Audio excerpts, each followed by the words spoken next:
Hello Scorpio, and welcome to my channel Attila Tarot. In this video we are going to take a look at what kind of energies you can expect in 2025. Pretty much all aspects of life. We're going to look at the meanings of the cards from a love, relationship, money, career, finance perspective, broken down by each month. But as usual, this is a general reading, so please take whatever resonates and leave the rest behind. And very important that you approach this year with a lot of positive thoughts and positive expectations. So put in a comment, 2025 will be an amazing year. So let's jump into your oracle cards. The first card we have here for you is number 51, Milk and Honey, which is such a beautiful energy. You can see this little elephant is bathing in milk and honey, indicating happiness, joy, prosperity, and also feeling yourself, feeling your authentic self. So I think your authenticity will be very key this year to achieve the happiness, the abundance, the richness of life that you want. This is such a beautiful energy, right? This is where you are bathing in abundance. So lovely, lovely energy. And the rainbow is always indicating some happiness. And you also have here a number 1, Ant Spirit, time to collaborate. And also Peacock Spirit, let it shine.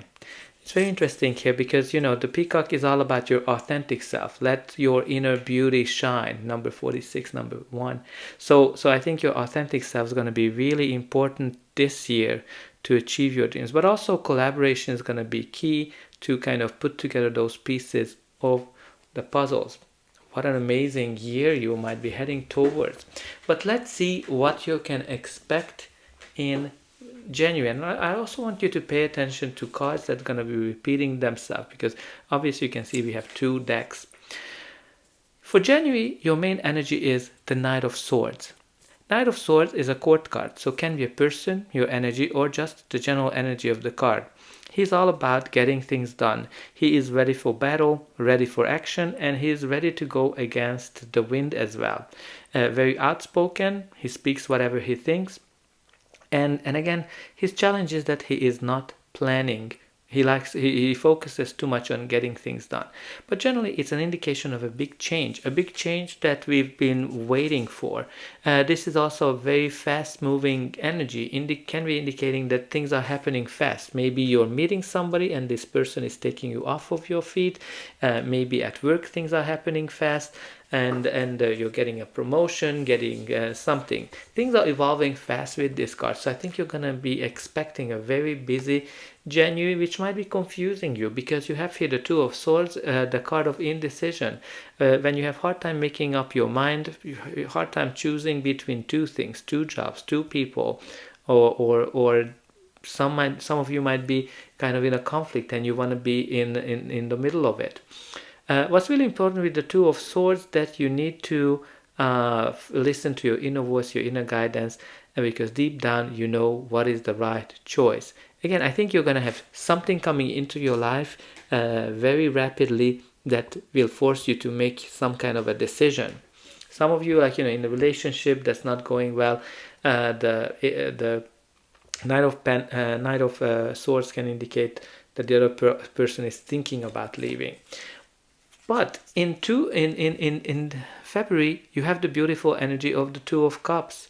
The 2 of Cups, which is a card of partnership, balance, harmony, equal give and take kind of relationship, where you're meeting your soulmate. You have this very strong bond with this person. Obviously, can be a soulmate connection, or you're meeting your soulmate, or you're about to meet your soulmate. It can be a contract, a business relationship, an equally beneficial business partnership of some sort. Again, we want you to pay attention to the rainbow, how it's coming back to you, that maybe this collaboration, right? Collaboration will bring you this milk and honey of experience of abundance. And you also have here the Temperance card, which is all about patience, not rushing into anything, taking one step at a time. And it is also a card of alchemy, because this angel is trying to make gold, indicating that you have all the ingredients to create gold in your life, to achieve whatever you want.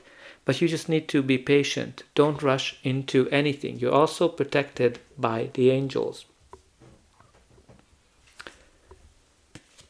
In March, your main energy is the beautiful Ten of Pentacles, which is having everything you want and more.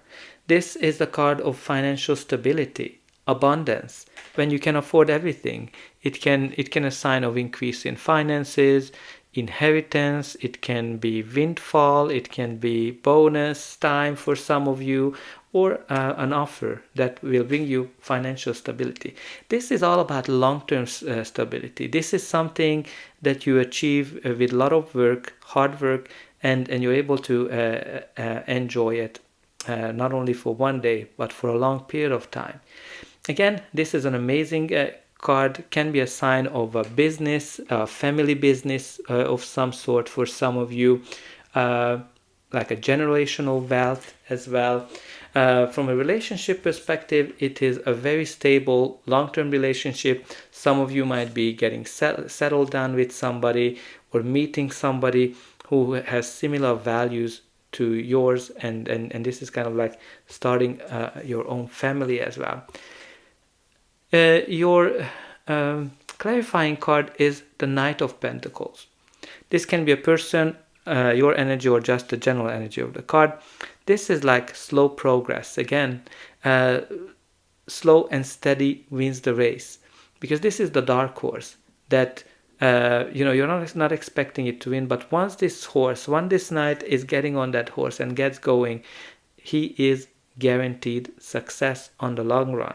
This can be an offer that might coming into your life, maybe a job offer, a business offer, or an offer pertains to selling or buying a home. Very stable offer, something that you need to take into consideration, because as you can see, it will bring you long-term stability. But again, even on a love perspective, it can be a person that can offer you a stable environment, somebody who's also very reliable. The next card for April is the Four of Cups. Four of Cups, for me, it's always something that's being offered for you, and you're not necessarily super excited about it, because it's not exactly what you were hoping, but it might be what you need. Some of you might be in this dreamy state of mind this month, where you're wondering, what if my life would be like this? What if my partner, what if my job, etc. would be like that, as opposed to seeing the value of it. For me, it can be also connected to that you don't see a value of something that's offered for you. It can be love, it can be a job, it can be anything. The clarifier is the Knight of Cups, which is usually an offer that's coming from the heart. So it's more than likely a romantic offer, what you're gonna get this month. It can be an ask for a date. It can be to go steady, move in with each other, getting engaged, getting married, but obviously some of you won't be super excited about it. But I would strongly consider you to, I would recommend you to consider it. The next we have here for you is May, represented by the Queen of Cups and the Queen of Love. Definitely love is available for you this month, because she's all about love, all about feelings, emotions.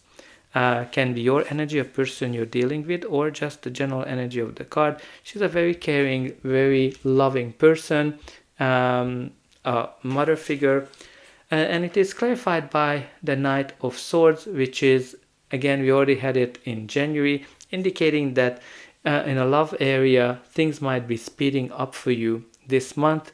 The feelings are just rushing to you. Let's see what June's gonna be all about.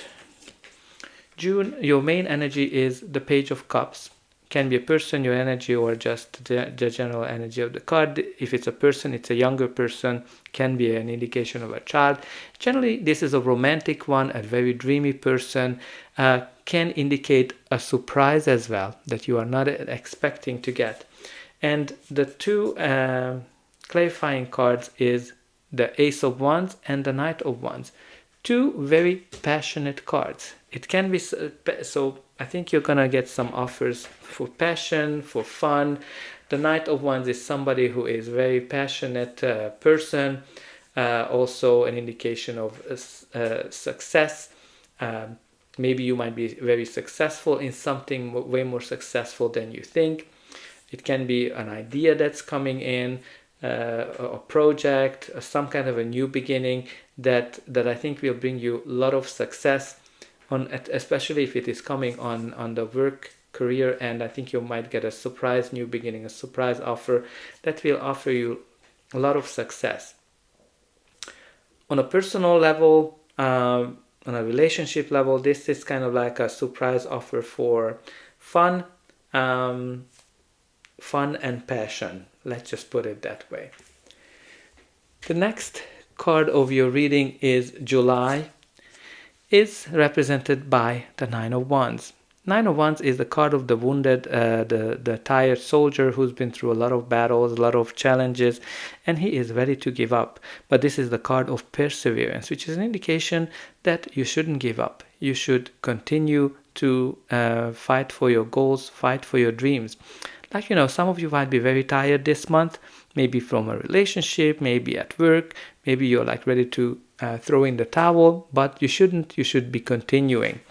Your clarifier card is the Ace of Swords, which is an indication of clarity, victory, and a new beginning, a new chapter that's going to bring you mental clarity and also very stimulating from a mental perspective. Again, I think some of you will gain some perspective this month that will help you to persevere, that will help you to kind of push through all the challenges that you have as well.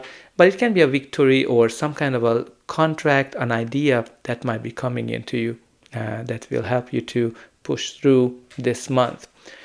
August, your main energy is described by the Six of Swords.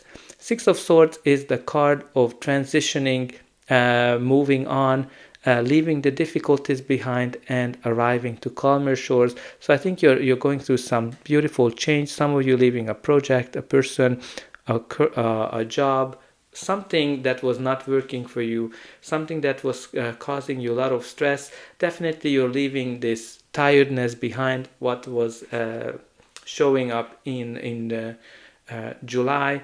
I think whatever idea you have will help you to move towards calmness and peace. And the clarifier is the Empress, which is the card of abundance, the card of success, the card of nurturing. It's an indication of something coming into your life that will bring you long-term stability, long-term abundance, long-term happiness. This might be a new job, a new relationship, a new chapter in a relationship, or it can be also a birth of a child. I think what's really important here that you are moving towards long-term happiness, long-term abundance in August. Something comes into your life that promises you all of that. Now let's see what September is bringing to you. September, your main energy is described by the Eight of Wands. Eight of Wands is a very fast-moving energy, which you already had here with all of these Knight of Swords. But again, I think you're going to have a very busy year. Eight of Wands is all about moving forward, progressing, positive development, news, good news that's coming to your way. For some of you, it might be a sign of Cupid's arrows that you're going to be, you're going to fall in love with somebody and you will be having all these feelings that's come into your life. It can be also an indication of a travel. What's really important that this news, this progress is bringing you some kind of a change, because you have here the birth, death and rebirth, indicating a major change in your life. A chapter that's ending and a new one is beginning. It's very important that you accept this change. Some of you need to accept the feelings that you are getting from this change. But anyway, this is a positive change because the Eight of Wands is a positive progress. Everything is in alignment for you. But let's see what's gonna be the final outcome of this year. But before that, please don't forget to like, share, and subscribe. That's an indication that the reading helped you. And you can also help me to grow this channel to make sure that the message gets out to those who need it the most. For you, it is only costing a push of a button. So I hope that you already pushed those like and subscribe buttons. Only a very few percent end up subscribing, so I hope you're gonna be one of them. And I'm always very excited to read in a comment how this reading is resonating with you. Is it how you're envisioning your 2025? What are your hopes and wishes for the year? And don't forget to put it in a comment. 2025 will be an amazing year. So let's continue with your October energy. October, you have a returning friend here, the Ace of Swords, indicating a new chapter, a new beginning in your life. Indication of a new idea, a new relationship, a new job, a new project, something that mentally stimulating, something that brings you clarity, can be a sign of a contract as well. And you have another old friend here, the Six of Swords, indicating that you are heading towards calmness, leaving the difficulties behind, which you already started to do it in August. So I think that's gonna be continuing in October. Beautiful. And November, hello, the Empress is back, bringing you long-term stability, long-term abundance, long-term happiness, right? So there's definitely a lot of cards here that are talking about happiness, abundance, right? We started with the milk and honey. You have the Empress twice. You have the Ace of Swords bringing some clarity, new beginning, and yeah, you have the all of those Knight of Pentacles and Ten of Pentacles. Your clarifier energy is the Two of Pentacles, indicating of a balance, harmony, juggling things. Some of you might be juggling a lot of projects, a lot of work, but it's an indication that you are resourceful. Some of you might be feeling up and down a little bit with this Two of Pentacles, but the main energy is the Empress, which is all about abundance, happiness, and long-term stability. And let's see what is December bringing to you. You're going to be very tired in December because you have here the Ten of Wands. You've been pretty much burdened. You've been overworked a little bit with this card. So definitely important to let go of all of those burdens, whatever you're carrying. See how or who can help you with that. But this is also an indication that you're very close to achieving your goals and finishing up a difficult cycle. I think you're just going to be very tired and exhausted in December. And the clarifier is the Six of Cups, which is an indication that something from the past is coming back. I think something from the past will come back that will pretty much exhaust you. It can be an old friend, an old lover, maybe you're meeting an old coworker, or some kind of a story from the past will come back that's like, oh my God, I can't believe this is back. But all in all, your reading is all about success and long-term abundance and arriving to calmer shores and happiness and stability. So embrace that, claim that, and I hope that this reading helped you, and I'll be able to welcome you in 2025. And I want to wish you a very happy, prosperous, and healthy new year.